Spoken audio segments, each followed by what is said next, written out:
Davidson Bennett House, 1865, built in the Victorian Gothic and Queen Anne style. In 1863, Joshua M. Davidson purchased this lot for $300 from Lysander Dudley, his father-in-law.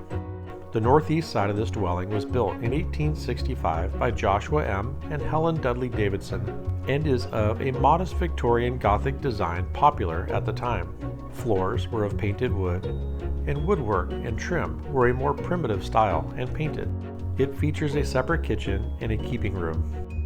Later, in the 1890s, the west side of the house was added in a typical Victorian-era Queen Anne floor plan and style.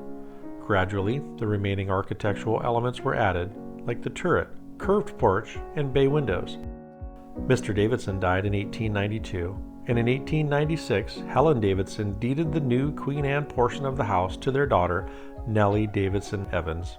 Nellie and her husband Frank lived at this address for many years, Frank being a prominent grocer for more than 40 years, working in Parkersburg, St. Louis, and other communities.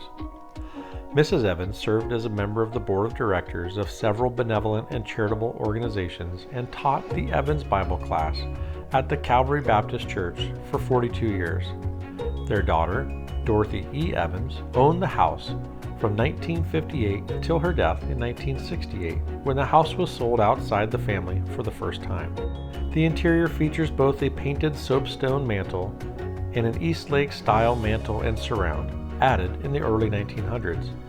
There are 11 fireplaces, and most of the original architectural elements remain. According to family members residing in Parkersburg, Mr. Davidson was an architect and builder and built other houses in the area. His relationship to Lysander Dudley, a well-known local architect, raises questions as yet unanswered about Dudley's influence on the design of the house.